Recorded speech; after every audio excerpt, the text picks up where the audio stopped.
Volume versus intensity debates are why people don't make any gains. Hey everybody, it's Jason Blaha here, and I thought I would chat with you guys and gals a little bit about this today. And a quick reminder, please remember to like my video, please follow or subscribe to me, and comment down below. It would be greatly appreciated, so please leave your comments.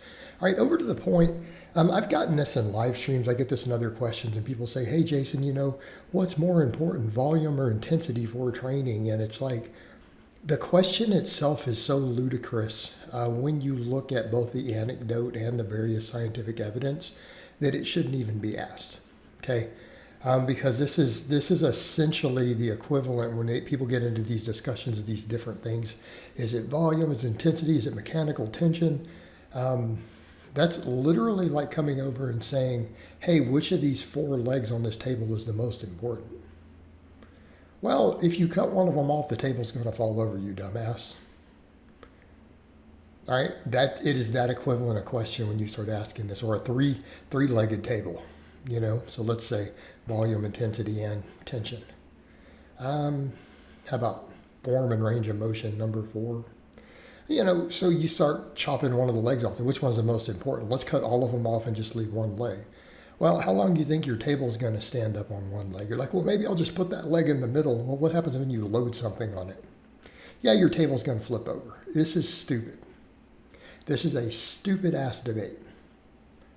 It has no place in here. Keeping in mind, look how I train with the conjugate and my conjugate lifters and other people, some of them who have really good physiques. Like Muhammad, you guys saw him looking shredded and jacked, and he did that while running conjugate.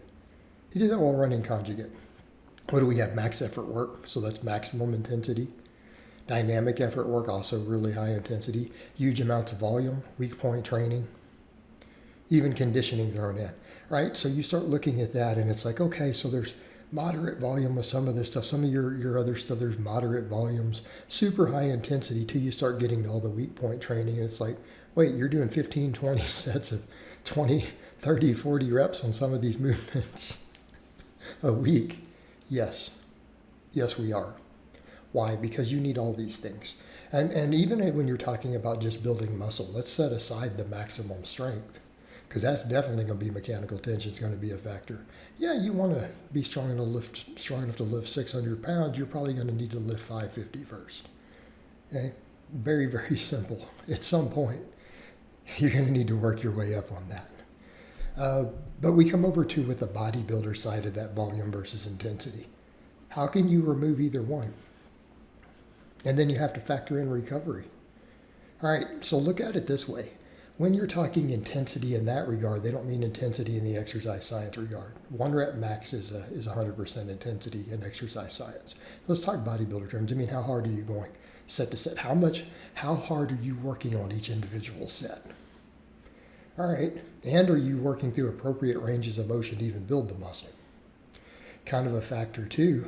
A bunch of half reps at the easiest part of an exercise is not going to be too much intensity either. You're not even stimulating the deepest muscle fibers if you do that. All right, so what happens? Let's say on a bench press, we all know down near the chest is where most of the tension is. So, you do a few reps there, and then it gets hard and you go to half reps.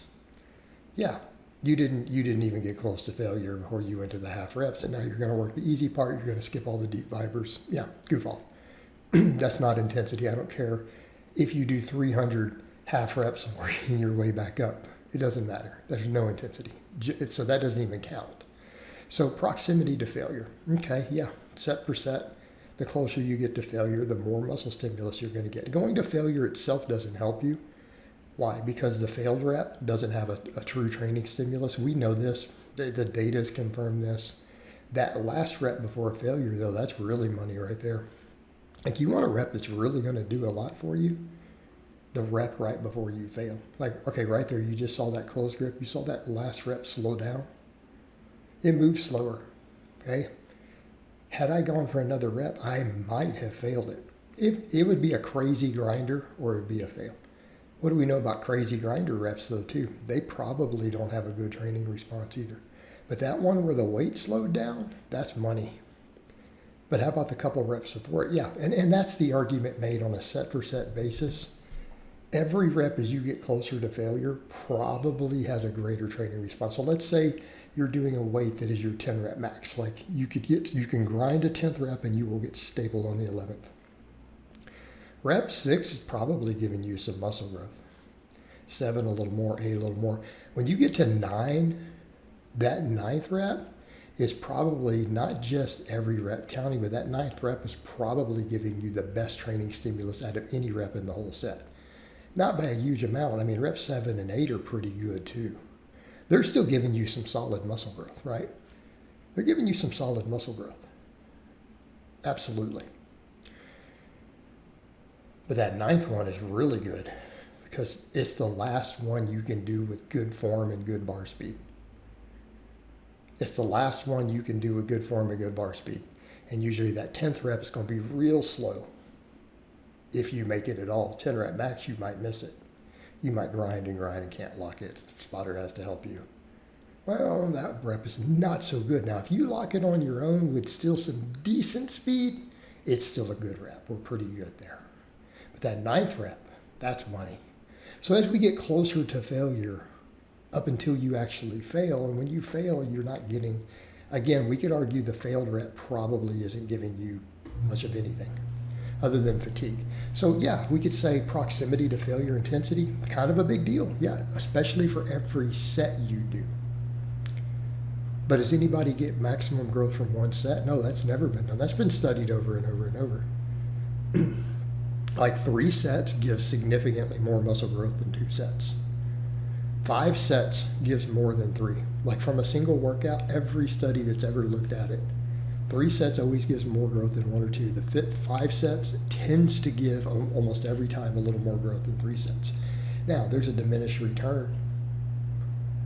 You know, after about the 3rd set for a muscle in a workout, yeah, each subsequent set is giving you less muscle growth, but it's still giving you stimulus and still giving you muscle growth.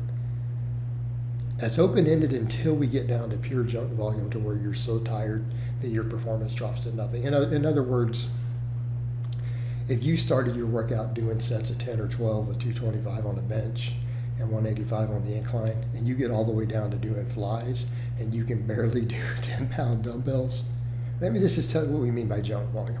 You're struggling with 10-pound dumbbells for flies. Now, I get you, my 30s might be really hard at that point. You get enough sets deep. Even 30-pound, 35s might actually be hard at a certain point. If you're someone who can bench 300 for flies or something, once the fatigue gets high, well, you're still probably getting something. But if you're down to 10-pound dumbbells and you're struggling for 8 or 9 reps, yeah, you're not getting any growth. This is junk volume. But as long as the performance is good, we're still getting something out of it. Volume matters as long as you can recover from it. And that's the big kicker at the end of the day. So then you have to look at how much fatigue, what's the stimulus to fatigue on these exercises? How much should this exercise beat your whole body up? Okay. The stuff we start doing large amounts of volume on, I mean, after our biggest movements, you have to really start looking at, is this exercise beating me up versus is it just giving me more stimulus? You have to care at that point. And then you then have to look at, can I recover from the volume that I did? It's probably open-ended. Good quality volume is probably always going to give you a hair more muscle growth as long as you recover. Is your sleep and nutrition on point? But you can't remove any of these factors. They're all important. All right, guys, but that's really all I have to say on that today. I hope it's been informative, and I'll talk to you guys and gals next time.